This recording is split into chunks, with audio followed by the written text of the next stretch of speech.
Welcome one and all to this version of Lunch with Friends and Strangers. We wish we had a few more of you on. Please tell your friends to jump online so we can get some good questions here. I want to thank a few people. You saw some of their names there at the beginning on that little slideshow we had going. I want to thank the General Alumni Association for being a great partner in this project. And of course, our sponsors, Cotton Merker Group and Morgan Stanley and Carolina Meadows, for being a wonderful partner with us.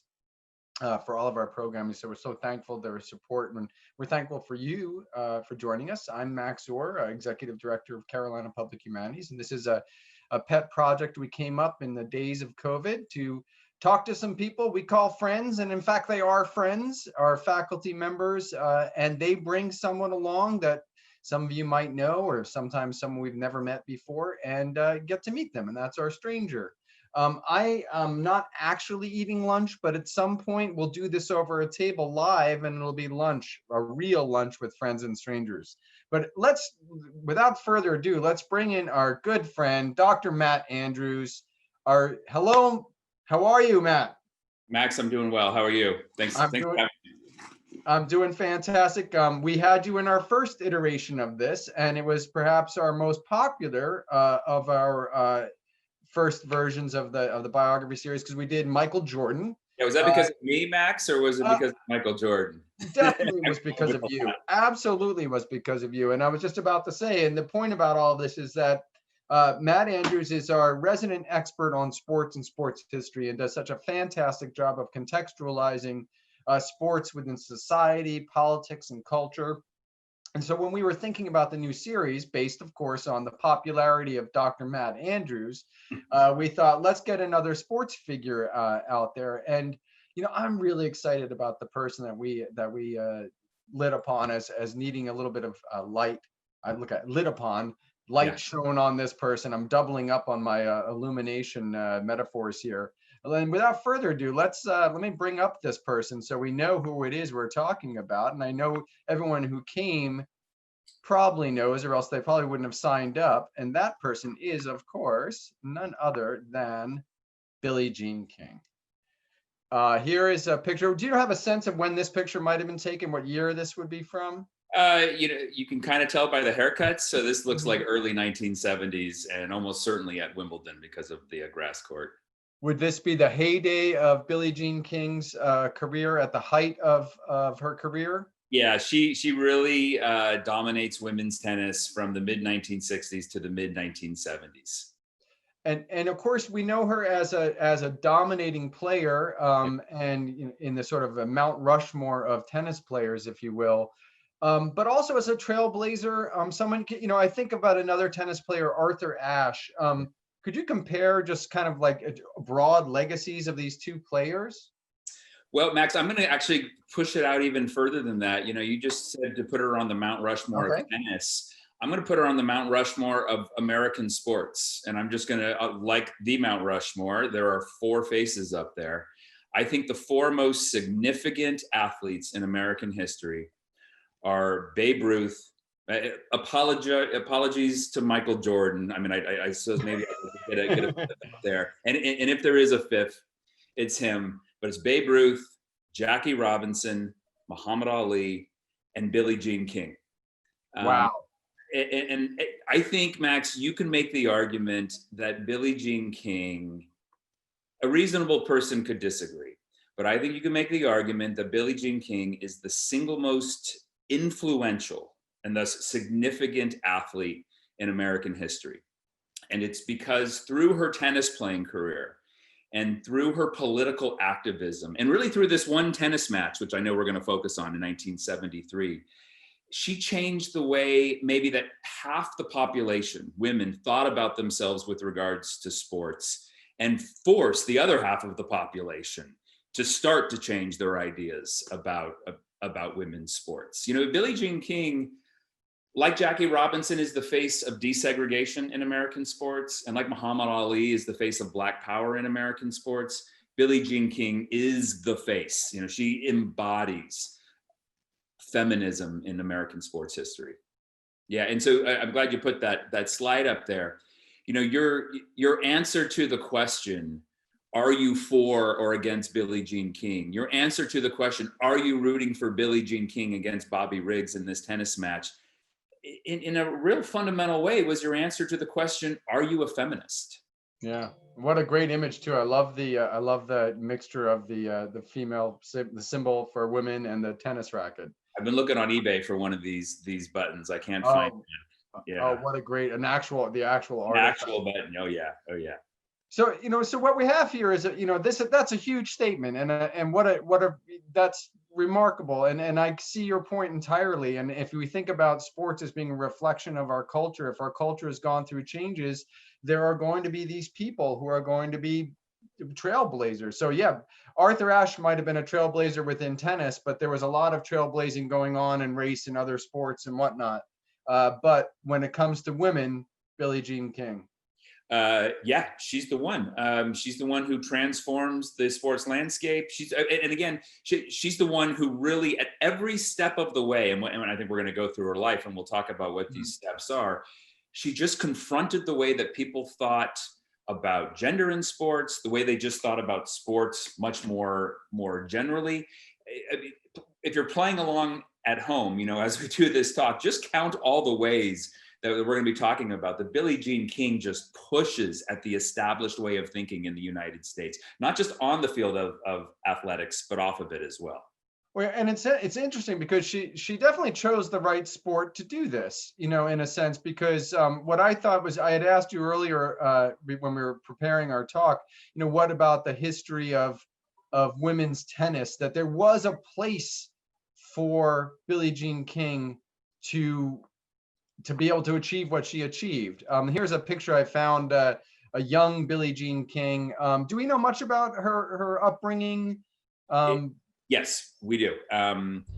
Billie Jean King is from Southern California, born in 1943, and then raised in Long Beach, California. Mm-hmm. And she's the son of the daughter, excuse me. I'm so used to, when we're talking about sports and athletes in my classes, the son of, right? But obviously the daughter of a Long Beach fireman. And she grew up wanting to be a baseball player. You talked about, tennis being the right sport. And she told this story often in her life, that when she was 11 years old, she was watching a baseball game. Her brother actually was a professional baseball player. He was a pitcher for the San Francisco Giants, Randy King. So whatever her parents were doing, and they talked about creating this very kind of stable environment for her. They were doing something right. And she had this observation, this epiphany when she was 11 years old. All of a sudden it struck her that none of the baseball players on the field were girls. They were all boys.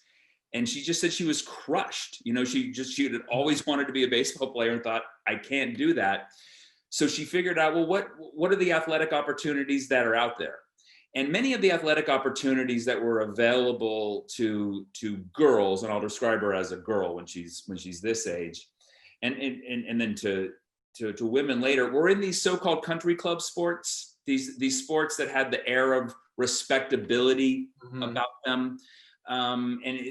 Tennis, archery, golf, tennis and golf or in archery, these are sports that you even saw women compete at the early Olympic Games. But you didn't see women run track. These are ladies' sports, if you will. I mean, I use that with the class attitude there. And that's the word. But it doesn't sound like she doesn't sound like she comes from a high class environment. So because father as a fireman, this doesn't usually put you in the upper spheres of class. So there were opportunities, though. I mean, I think that's, you didn't have to belong to a country club. She might have, but you didn't have to in order to be part of this sport. Is that You're right? absolutely pointing in the right direction here. She did not belong to a country club. In fact, if there's one thing that she faced as a rising tennis prodigy in Southern California, sexism was there, but sex was not an absolute deterrent to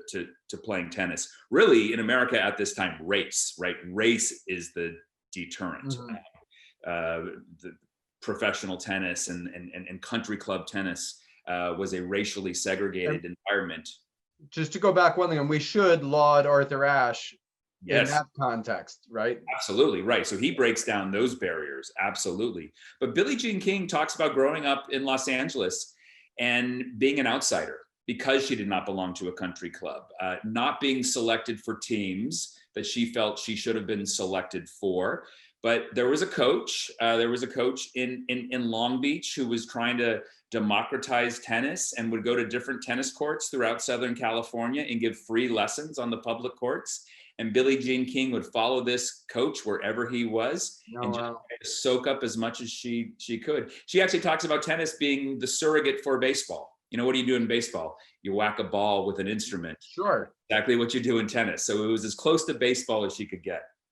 And I have a feeling, because I know we looked at some of the areas we're going to be hitting today. I have a feeling that uh, she's going to be responsible for softball being an option for people, but we'll get to that later, right? Sure. Yeah. In Yeah. terms of Exactly. that influence, right? Yep. Yep. Because that Yeah. wasn't there. That was not there. Softball as an alternative for women. Well, Was it? softball was actually maybe not like it is today. Softball being created as a lesser it's not a lesser version, but when it was created, it was thought of as a lesser version of baseball. But Max, the thing that I want to mention about Billie Jean King, you know, she was one of the nation's best tennis players when she was 16 years old. Today, if you're 16 years old and you're a top female tennis player, you're going to get a college scholarship, right? Someone's going to pay for you to come to their school, so to speak. Those opportunities did not exist for female athletes in the early 1960s. This was the decade before Title IX, and she had really sort of zero opportunities to be funded or to be supported playing college tennis. So how does she make this transition from sort of traveling around to to public courts following this coach, to getting into tournaments, to then eventually sort of obviously breaking into the scene? Can you talk a little bit about the rise of Billie Jean King as a player? Yeah, the simple fact is she was so much better than everyone else that even those who wanted to exclude her from the top tournaments, they just could not ignore Billie Jean King any longer. So she would enter tournaments. She was very disappointed a couple of times when she would win tournaments.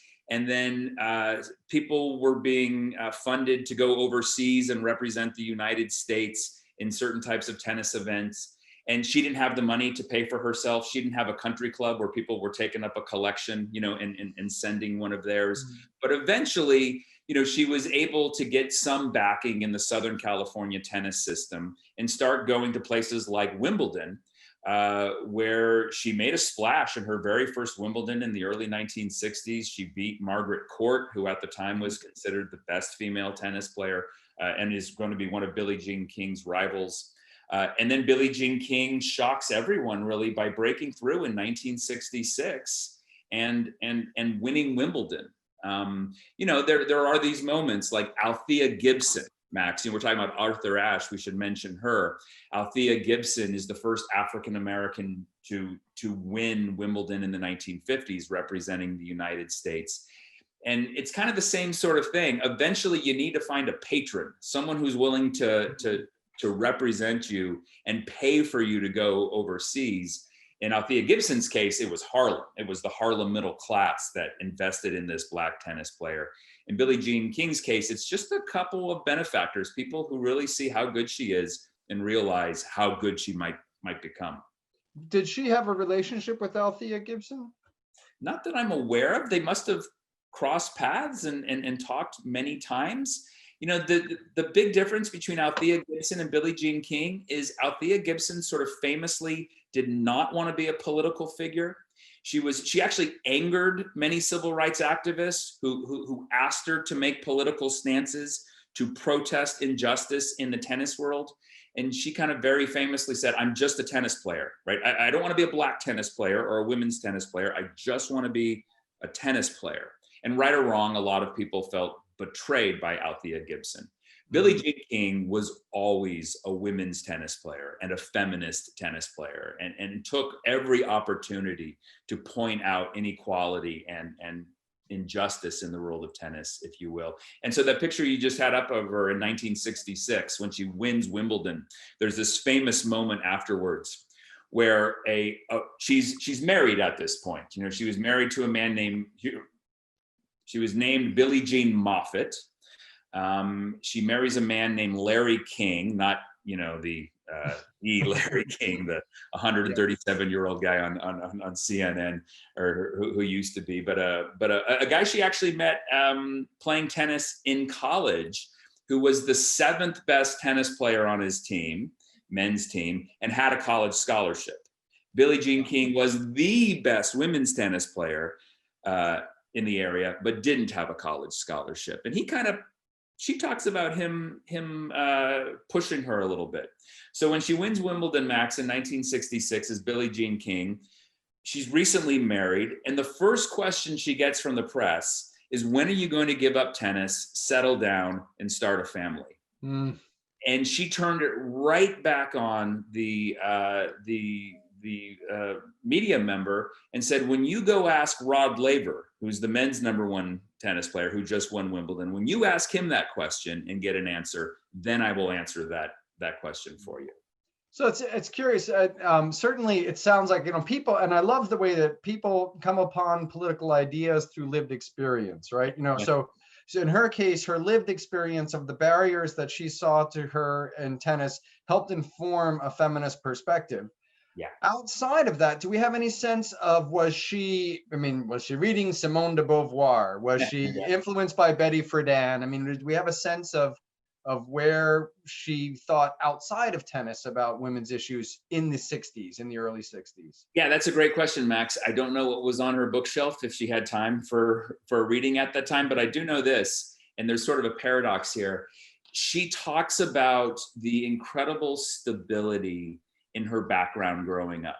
The fact that she had 2 parents, they were living this kind of working class California post-war dream, buying a house, and her mother had the time to take her from place to place. She had a father who, actually encouraged her to play sports, and that's pretty rare in the 1950s and the 1960s. Her father, was a fireman, as I mentioned. During the war, he was a physical educator, and so she talks about her parents instilling this belief in her that you can do anything. And it's just that very basic upbringing and that sense of stability and the support that she gets from both of her parents that she credits for her success and her outspokenness later. And the irony there is that she's going to say some things and do some things, and she's going to have an identity, a sexuality that she says that her parents were not happy with, actually. And it was a problem in their relationship. But I think that idea of just stilling in her this notion, Billie Jean, you can do anything. I think that's at its essence where her feminist posture comes from. It's so interesting how, strong parents want to raise strong children, and then strong children don't necessarily represent the values and interests of the parents, but they have to be proud of the fact that they've raised a strong person, hopefully, and maybe disagree with some of those tenets. She's certainly in the age, by the time 1966 and 1967 is coming around, we're in the age of now, we're in the age, and OW, we're in the age of, feminism is no longer an idea, it's a movement and an action, and has wide following. So can you place, again, when does this you said it's always been an issue that she had always been advocating for women. How does she merge with this wider world? We have Miss Magazine here. How is she merging with this wider world of activism and women's liberation? In multiple ways. This is what's one of the endlessly interesting things about Billie Jean King. First of all, I'm glad you mentioned NOW, the National Organization for Women, because they are a classic sort of liberal second wave feminist organization pushing for equality of opportunity, right? And that's what Billie Jean King is pushing for. Treat us equally, women equally, female athletes equally. And she does this in a few ways. And I know we're going to get to the Virginia Slims moment in just a second. But one of the things that Billie Jean King, people forget this about Billie Jean King, and she was controversial for a number of reasons.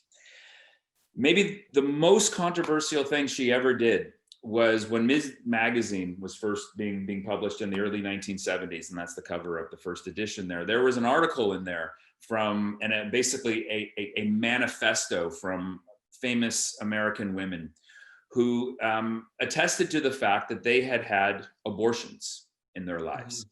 And Billie Jean King made it very clear that she ended her pregnancy because of her athletic career. And, this angered a lot of people. And there were those people out there who, just on a much more fundamental level, were making the argument that womanhood and sports were incompatible, that, sports were for men. And when Billie Jean King said that she had an abortion to further her career, they said, exactly, that's exactly what we're talking about. This is further proof that women should not play sports because it's her desire to play and excel at sports that caused her to end her pregnancy and ended her opportunity to be a mother, which is what all and to, if you're fully sexist, your primary job is as a mother and a propagator of the species. And yeah, I mean, this is, how dare you think about something else? It's a remarkable cover, by the way. I just want to throw that out there. I think that's issue number 1. Yes, that's the first one, Gloria Steinem. Oh, that's right. I'm going to have to use that in my class if I can. I'll ask Miss Steinem and you. So yeah, this in the early 70s, we now see this as completely out front. I mean, we're having marches. We're having, we're having these sort of caricature of the feminist as the bra burner, because, it does happen, but not many feminists actually burned their bras, if you will. I don't know how many, but I mean, just this notion that it became part of the public idea, and that here is a famous athlete who is emerging from this and then turns it into real activism. And this idea of the Virginia Slim circuit, the idea that they weren't being paid the same as the male athletes, and let's find a tournament where the purse is divided up equitably. How many allies did she have? I mean, we see her with the women's other female tennis players. So how many? How did this come about, and what were some of the tensions that she had to work through with some of her colleagues, and who were her allies? Well, those are her allies right there. There were 9 of them. There were 9 tennis players, and not all the top women's tennis players did this. Tennis is interesting, Max. So tennis at the highest levels was an all amateur sport really until 1968. And then in 1968, we get what is known as the Open era, where tennis tournaments like the US Open and Wimbledon, they are now open to everyone, professionals as well. And early on, there was a huge disparity in the prize money for the male and female champions, even though actually almost as many people watched women play tennis as watched men. And so you couldn't make that argument that no one watches the women. That just wasn't true. So in these early tournaments, like the US Open, men got 8 times as much as the women did. A woman would get about $1,500 for winning the tournament. A man would get about $15,000 or $12,000 for winning the tournament. And Billie Jean King and others, they complained about this. You treat us equally, right? We want fair compensation. And when the United States Tennis Association did not listen to them, they broke away from this established circuit. They formed the Virginia Slim circuit. These Billie Jean King and 8 other tennis players, they all signed contracts where, they were running the tournaments. They were raising the money, and they were spreading out the money. Their initial contract was for $1, which is why they're all holding up $1 in this. This may not pay off for them, but it's what's right. So they're going to give it a shot. So there was symbolism in this. In terms of, just out of curiosity, could the Virginia Slim circuit support these players at the level at which they had given up? So leaving the Tennis Association, going to Virginia Slims, was that economically sensible, or was it more symbolic? It was both. It wasn't really economically sensible. They were taking a risk, and it ended up perhaps, at least early on, not being quite as lucrative. They got a big boost when Virginia Slims, the lady. Nothing says sports like cigarettes, Well, I know, and Billie Jean King talks about this. She was really conflicted because this was the era when Americans were really starting to talk about cigarettes and about, how we shouldn't be advertising and we shouldn't be smoking. And she decided that it was the lesser of two evils here. Mhm. That, you know, women's sports needed stability. They needed the boost. So they decided to take the advertising. Even the slogan itself, "You've come a long way, baby," Yeah. has some sexist overtones to it, and she was willing to live with that in the name of stability. But what's so amazing about this, Max, is that it works. It works almost right away. Faced with losing the best women's tennis players like Billie Jean King, and some of the other greats didn't go. Margaret Court didn't go. Chris Everett, who was the rising star as a 16-year-old, she didn't go. Chris Everett speaks about this now and says, "What did I know about feminism? I wasn't even old enough to wear a bra, let alone burn a bra, you know, when I was 16 years old." They didn't go. But faced with the specter of losing some of the game's best players, the organizations like the United States Tennis Association, they reduced the disparity between men's and women's payouts. They decided to start giving prize money much more equally. This, you know, more equality. This was a feminist victory for Billie Jean King. And so the Virginia Slim Circuit, how long does it last? It's just going to last for about a year. It's going to end up merging with the United States Ladies, the word that you used, Tennis Association. Interesting. Well, I've always loved the Virginia Slims as a you know, the cigarette tennis connection is a slender cigarette for ladies who were supposed to be slender in the early 1970s. Yeah, that is complicated, man. You know, so it brings us this incredible event, right? You know, and you know, and for all of this being show, as you testify, this is perhaps one of the most important sporting events of the 20th century. Max, this is one of the most important sporting events of the 20th century. It is also, I think, without a doubt, the weirdest sporting event of the 20th century. Billie Jean King is going to win 39 Grand Slam tennis championships in her life, you know, playing singles, doubles, and mixed doubles. And I think we're going to talk a little bit about mixed doubles later. But the tennis match that she is remembered for is this one tennis match against Bobby Riggs. All of her feminist outspokenness really raised the ire, or maybe he just saw dollar signs in his eyes. Bobby Riggs. Bobby Riggs is a fascinating guy. He was a one-time American tennis great. He was the best men's American tennis player in the late 30s and the early 40s. And then his career was cut short because of World War II. And now he's in 1973 when this match occurs. He's 52 years old. And he's trying to drum up interest for a men's senior tennis tour. And one of the ways that he's doing this is by boasting that even at 52 years old, he can very easily beat the top women's tennis players, like Billie Jean King, you know, female tennis players who are insisting on equality. He challenges Billie Jean King to a match, and she realizes, I've got nothing to gain playing this guy in tennis. So she refuses. So early in 1973, on Mother's Day, he actually plays Margaret Court, who was another of the top women's tennis players. She's Australian. At the start of the match, gentleman that he is, he gives Margaret Court a dozen roses, and then he thrashes her. 6-2, 6-1. The match doesn't even take 1 hour. It's forever been known as the Mother's Day Massacre. And now Billie Jean King knows she's got to play Bobby Riggs because ideas about women's tennis, female athletes, have been set back decades. Was the Mother's Day Massacre televised? Were people watching it and aware of it to the extent that this becomes? I mean, as we know, this becomes an absolute bonanza of a sporting event. Was the Mother's Day Massacre also as big? And not even close. Yeah, it was televised, but not even close. Yeah. How does this develop? Was Billie Jean King part of making this extravaganza and making it this much more public? Yeah, Billie Jean King is a real professional athlete in the sense that what's the goal of playing professional sports? You know, we like to think it's winning, but I think in some ways it's making money, right? And so she gets involved in this for a number of reasons. One is she has to redeem women's sports after the disaster of the Mother's Day Massacre.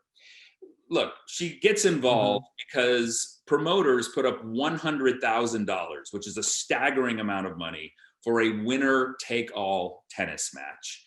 Plus, there are endorsements galore. You know, we can see Bobby Riggs there is endorsed by Sugar Daddy. and Billie Jean King was By the endorsing. way, my teeth are still paying for eating those things when I was a kid. Stay away from that this Halloween, Max. I don't know if you remember, they were on The Odd Couple, that famous show after the match. I mean, both of them cashed in big time on this tennis match. It's a really interesting question. What is Bobby Riggs's motivation here? I think on the one hand, it's very easy because he spoke the vocabulary of the sexist, chauvinist male pig. You know, but he embraced that role. He adopted that role. Yeah. But on the other hand, he's a huckster. He's a con man. He's in it for the money, right? Yeah. Billie Jean King is in it for the money, no doubt, but she's in it for the feminism as well. She's in there to redeem female athletes and female sports in this match. You know, I don't know how accurate it was, but they made the movie about this, you know, a few years ago, the Battle of the Sexes, and you know, and you certainly, the way that Steve Carell plays Bobby Riggs' character, you get that sense that this is all show and whatnot, and you get the sense that there's like you said, there's an like she really wants to, in a way, you're making such a big deal of this being a chauvinist thing and showing, I want to humiliate you. You know, yeah. I want to humiliate this particular stance that you're pantomiming, but is all too real, right? It's Bobby Riggs might be pantomiming this, but this is absolutely in the culture. That's a great way of putting it, Max. Whether Bobby Riggs believed it or not, he said this stuff. He was pantomiming what the chauvinist pigs were saying. You know, he wore T-shirts that said "male chauvinist pig" and had a pig on it. And you know, before this match happened, Bobby Riggs gave Billie Jean King that giant sugar daddy lollipop, and he said, "You're the biggest sucker in the world. You know, I'm going to beat you." She gave him a baby pig, a baby pig for a chauvinist pig. No, she's in it for the politics more than the money, but the money doesn't hurt.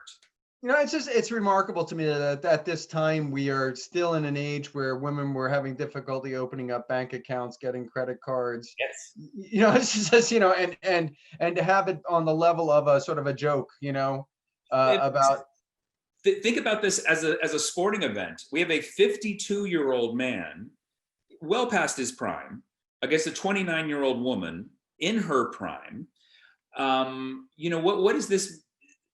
The ideas and the anxieties and the arguments were so acute that this match just it encapsulates all of it, and it's just fueled by it. And what I find so interesting in retrospect is that the experts, the odds makers, Jimmy the Greek, you remember Jimmy the Greek? Sure. They all thought Bobby Riggs was going to beat her. Almost every publication out there, except for the Wall Street Journal, oddly, they picked Bobby Riggs to beat Billie Jean King. You know, ideas about women's sports were so underdeveloped at this time that they just couldn't even conceive of this over-the-hill male tennis player losing to the greatest women's tennis player out there. Yeah, maybe just inbred ideas of the power of the male sex would dominate the male. It's not even a matter of the body almost. It's the male. It doesn't matter how old he is. This is a man's sport, and men will or some, you know, some element of that. Sports are for men. They're not for women. It's as simple as that. Didn't work out though, did it? Look at that score. No, she thrashed him. You know, one of the reasons why a lot of the odds makers thought Riggs would win is that they played by the men's rules. You know, instead of best of 3, it was best of 5, and they just thought that a woman wouldn't have the stamina to do this. Billie Jean King liked to play kind of a lob game, but she very quickly realized in this match, if I can get all sports writer on you for a second, please. that Bobby Riggs just was not in as good a shape as she was. So she was just gonna, you know, stand at the baseline and just pound him to death, just move him back and forth, and he started to tire. She won in straight sets, right? You can see it there, 6-4, 6-3, 6-3. Max, you know, it's the tradition of the winner in tennis to jump over the net and sort of greet the loser. What Bobby Riggs is about to do here. He lost the match, but he badly wanted to jump over the net. So he jumped over the net first. Even to the Little Even indignity. to the very end. So, I mean, and this was, as you said, this was not just a for show, that this in fact has an incredible effect. Let's take a look at sports in the 1970s. And I think you had this really wonderful, you gave me this picture comparing, you know, the portrayal of women and the portrayal of men on the premier sports magazine of the time. Right. On the left is a high school student, and in the same year, I think you had said to me, in the same year, the only time a woman appears on the cover of Sports Illustrated is in the Sports Illustrated swimsuit issue. That's right. Sports Illustrated did cover women's sports, but not often. In my sports history course, I assigned some Sports Illustrated articles from the 60s and 70s, and I have my students read them, how male sports writers used to talk about female athletes. Yeah, Billie Jean King was really upset with the lack of coverage that she got and that women's sports got in general. As you pointed out, Sports Illustrated, the only time in 1973 a female athlete appears on the cover, she's in a bikini. And she complained about it and nothing changed. And so Billie Jean King, sorry. I was gonna say, so in her entrepreneurial spirit, we have Women's Sports Magazine, created by Billie Jean King. If Sports Illustrated isn't going to cover, if the mainstream media is not going to cover women's sports, it was actually her husband, Larry King, who encouraged her to do this and was one of the investors. Do it yourself. So she created this magazine. I'm sad to say it didn't last all that long. I think it lasted about 5 years. But faced with an American media that refused to take female athletes seriously and cover them at the level that she thought they should be covered, she decided to do it herself. And she created Women's Sports Magazine. There she is on the cover of the first issue. She's holding it. And then other athletes, female athletes, appeared on subsequent covers. I mean, Billie Jean King puts her money where her mouth is over and over and over again in her career. And this is just one of the examples. Yeah. You know, and symbolism is not the right word, because what I like to think of them as catalysts as opposed to symbolism. So like the Virginia Slims tournament doesn't succeed and become a self-standing thing, but it's a catalyst for change in tennis. Yeah. The exposure of the women's sports, it doesn't succeed as a magazine, but it's a catalyst to changing the nature of sports coverage. I think it probably takes a little bit longer, because I certainly remember more Sports Illustrated swimsuit covers through the 80s than I do of women on the cover, even still. Maybe that's because I was an adolescent in the 1980s, but it's still going on, right? Yeah. Yeah. But Max, go ahead. Well, I was going to say to that point about change and about being a catalyst, to go back to the battle of the sexes, you know, again, what does that prove really as a sporting event? All right, it proves that a really good 29-year-old female tennis player could beat a really good 52-year-old male tennis player. But if you think about the impact of this match, for many Americans, it was the first time that they saw a woman being athletic and performing strenuously on television. You know, I mean, we don't even see that all that often now. I mean, more and more, obviously. But back then, that was something that people just didn't see. And I do think it's interesting that what happens next in that tennis match is that all these other male tennis players started saying, well, I can beat her. And they all started challenging Billie Jean King. Like, you know, we've got to put her in her place. Billie Jean King very smartly said, I'm done with this. I've said what I want to say. I beat this guy, and now I'm moving on to. You know, it's interesting because her aim is not, frankly, to put women in a special place. Her aim is equality. Yeah. And you know, and I think this other entrepreneurial thing that she's involved in, where tell us a little bit about the World Team Tennis, another entrepreneurial idea that she gets involved in, and how that might speak to the notion of equality as opposed to men and women can be as good as men, etc. Yeah, no, I'm glad we're talking about this. I think World Team Tennis is so interesting, and it's just a great example of how Billie Jean King thought about sports in ways that other people didn't. World Team Tennis is created in 1974, and I love how you opened. I caught this, Max. You're Elton John, Philadelphia Freedom.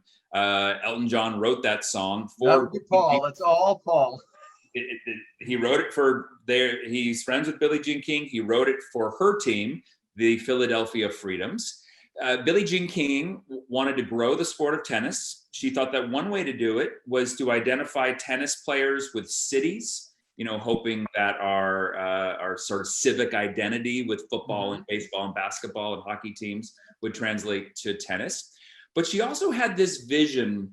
Billie Jean King, again, has this classic liberal feminist vision of men and women in the future coming together and working together, whether it's in Congress, whether it's in corporate boardrooms, or here she wants to do it in sports. So World Team Tennis was made up of an equal number of male and female players. And the way it worked is there were men's singles matches, there were women's singles matches, and then there were what are known as mixed doubles matches. And tennis is unique. I mean, I think we just maybe see mixed doubles sometimes, and we don't realize how radical it actually is in the context of sports, because very, very rarely in sports are men and women on the same field competing against each other at the same time. Now, of course, there are gendered rules, right? Each team has to have one man and one woman. But this is one of these rare moments where men and women are competing against each other, competing by the same rules. And Billie Jean King was inspired by this. And she thought, again, this is the way forward for the United States. Not sex segregated spheres in politics and in business and in sports, but a sexually integrated sphere. And so once again, she's creating this structure, this sports structure that privileges these liberal feminist values. It's interesting you said that it's about, that women are in this field are competing against men, but I think it's also equally important that women are competing with men on the same team. And that sense of, this is both sexes are needed in order for us to vanquish the opposing team. This is a cooperation as well as competition. I really like the way you put it there, Max, because I did put it in terms of competing against men, but you're right. I mean, really at its essence, I think the pronoun is with, right? It's not the pronoun, but I'm a history major, not an English major. It's competing with men. That's the vision that she has. And of course, this is an incredibly influential. It's a preposition. I was just about to say that, but I'm like, it's not my place to come up with this. I'll just let that slide. It did take me a few seconds. I think honestly, I call it whether you've had any exposure to the virus or not. My brain is a little atrophied from the past 7 months of not getting much stimulation. So calling up words like preposition and whatnot, no problem. I think we're all in there. I appreciate that. So we have to kind of get to some questions from folks, but I do want to just talk about the influence that this has, this image now that Billie Jean King and her advocacy, because it doesn't stop in the 1970s. I remember Billie Jean King playing, but I also remember Billie Jean King being a sports announcer and a sportscaster and whatnot. That this notion of equality in sports has borne some fruit. And, we can look at these various areas in which, as you were mentioning, we were talking about why do women compete in a separate archery situation? Yeah. Why don't they? We selected these photos purposefully. I mean, certainly we see equality of opportunity, right? We see opportunity in all of these things.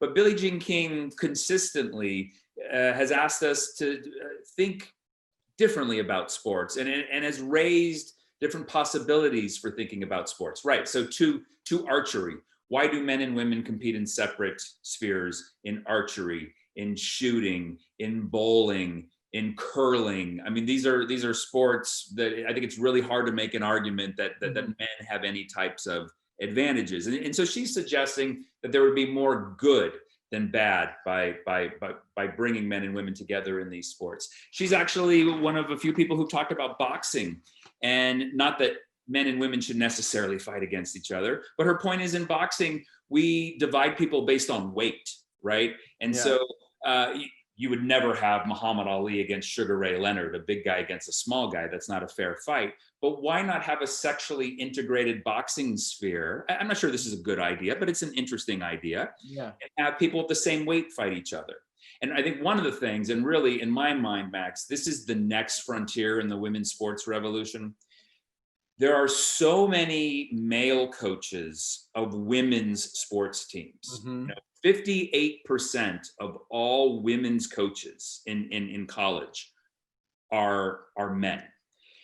Yet there are almost no women coaching men's sports. Anisha Curry there in the bottom left, who's the coach of Maine, to my knowledge, is the only woman female assistant coach of a men's sports program. You know, when Roy Williams retires, will women be considered for the coach of a men's basketball team? And, you know I mentioned that to my students and they all kind of laugh. They think it'll never happen. But it wasn't that long ago when people said that women can't teach men in history either. You know, women can't be history professors. Society we've evolved and we've changed our mind. I think, again, with regards to the women's sports revolution, that's the next frontier. And Billie Jean King is asking us to consider all of these possibilities. Well, we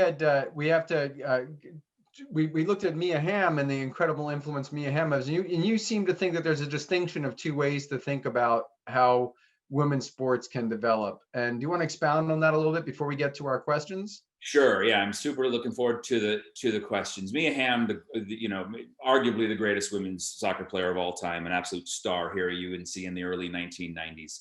You know, Mia Hamm and the women's sport, the women's soccer program here at UNC gets a big boost with Title IX. Title IX legislation basically saying that you need to provide opportunities for men and women in sports. So Title IX is a classic example of a feminist piece of legislation. But there's a paradox here, because Title IX is also based on the idea of gender separateness, that men and women have to have equal opportunity when it comes to sports, but they have to occupy separate realms when it comes to sports. You know, so it's sort of like that old idea that we got rid of with regards to race of separate but equal, you know, which was the justification for racial segregation in this country. So feminist sports scholars argue about this. Some say that this is the way it should be, separate but equal.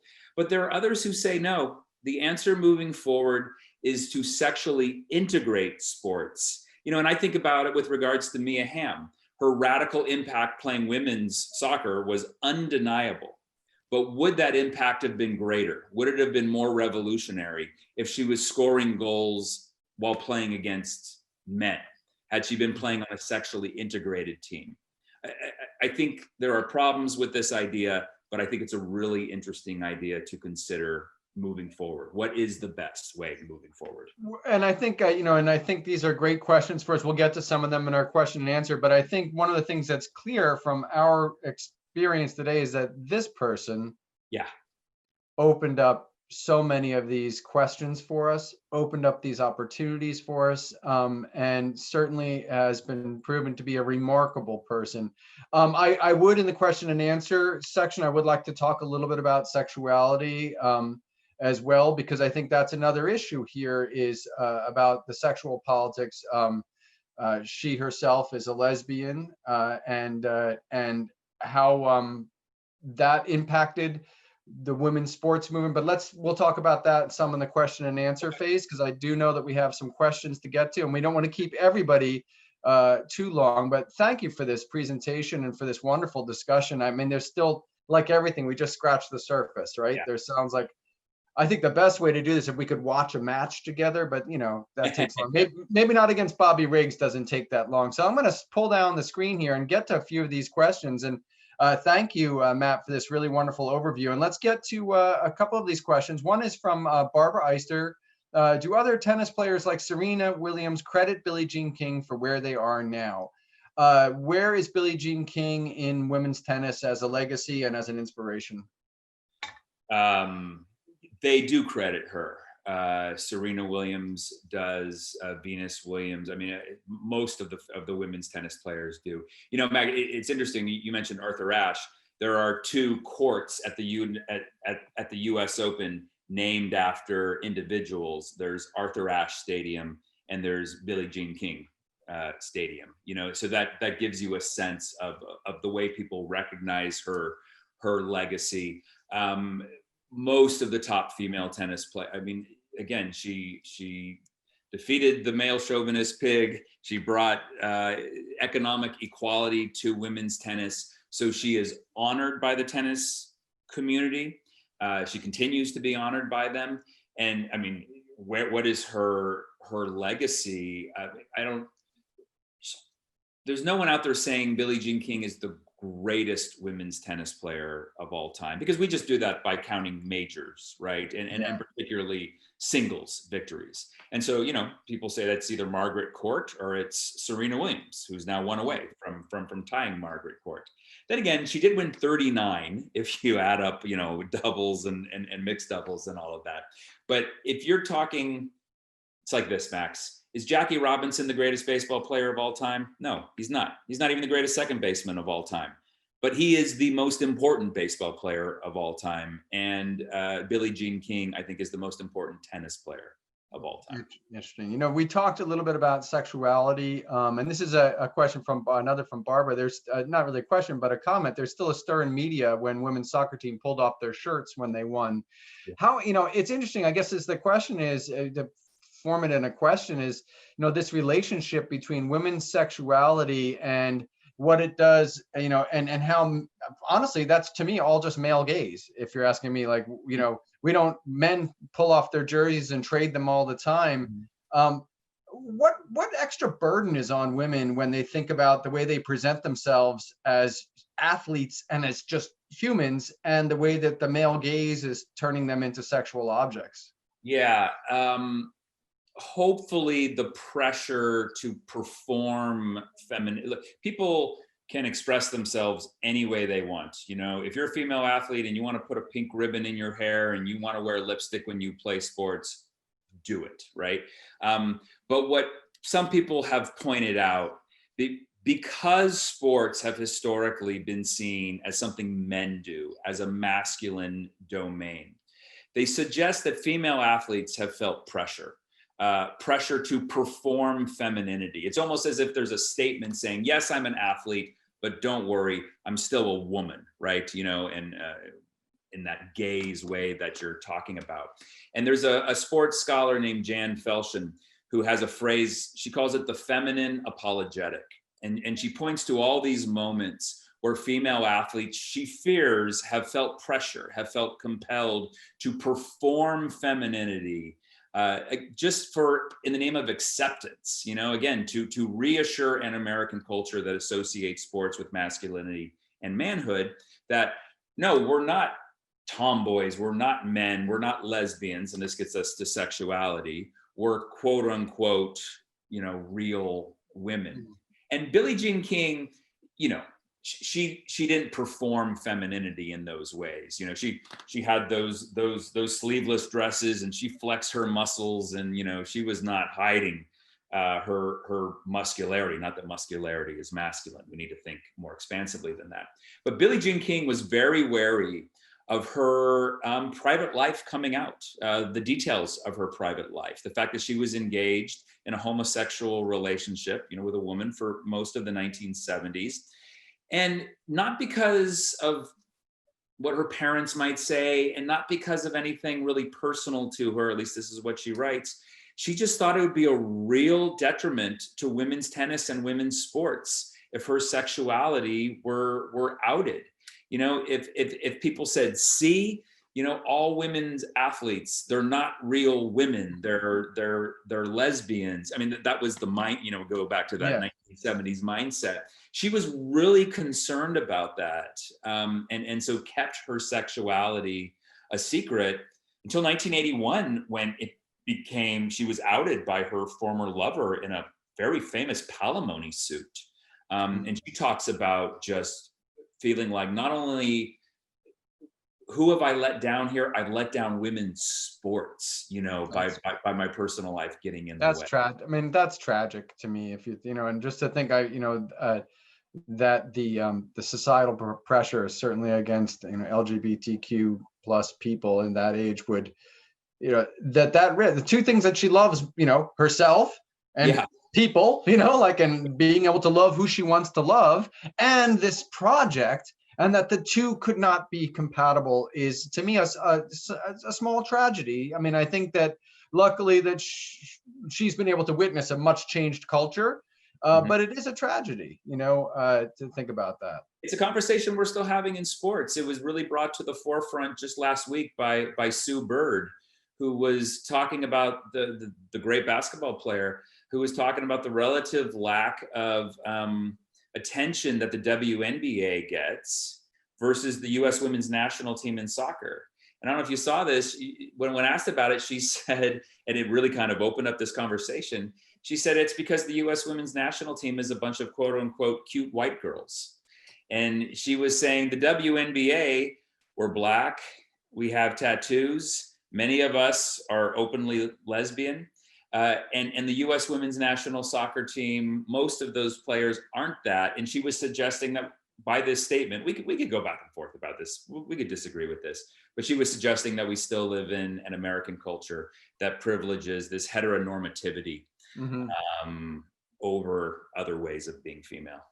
Melanie Abzug asked a question. We already sort of touched on this. What do you believe is next for the evolution of the landscape of women's sports in the U.S., thinking specific with the rise of interest in women's professional soccer and the current conversations around equal pay? We touched on, I think that's an interesting comparison of the women's basketball league to the women's national soccer team. Anything else you want to say about the women's professional soccer and conversations of equal pay that are still out there? Sure. Yeah. Well, first I want to say hi to Melanie. Melanie's a former student, one of my favorite former students. So hi, Melanie. It's so great to hear from you. We're still living through this, right? The U.S. women's national team, in some ways, they are, economically speaking, the Billie Jean Kings of the moment. They are taking the American sports establishment, and particularly U.S. soccer, to court, arguing that they are way more successful than the men's team. I mean, on the field, there's no way. They win the World Cup all the time. The men don't, never. They argue, and there are different ways of calculating economic success, but they argue that they are bringing in, as much money as the men's players are, but the men are getting paid way more. This is an argument that's going back and forth. There are different ways of calculating economic success. I am told, Max, I read these articles sometimes, and I feel like you need a PhD in economics to understand what the lawyers are saying here. But they are the ones, it seems to me, the WNBA players are taking up the role of social activists when it comes to women's sports. And we sleep on what the WNBA players have done over the last few years. I mean, they are the ones who were making these statements as a team first. It's the soccer players who are taking up the Billie Jean King role of economic activism, which makes me think that's how amazing Billie Jean King is, right? We have some female athletes making this argument and some making this argument. Billie Jean King did it all, and she did it all at a time when women were just, particularly in sports, just supposed to keep their mouths shut. And you're lucky to play sports, little lady, let alone rock the boat playing sports. Yeah. Was Billie Jean King political on issues of race? Did she weigh in on racial issues or economic disparity issues outside of sports? I mean, in terms of, activism outside of her sporting life. Max, it's a fair question. I don't know the answer there. I mean, I'd be surprised if she didn't. Billie Jean King seems to kind of live, by that rule that her parents raised her with, treat everyone equally. How much room outside of this fight that she had for women's rights, and then for, being honest about sexuality within sports, how much time she had for these other fights, I'm not sure. Although, sorry, that this doesn't have to do with race. I was going to say something else. Never mind.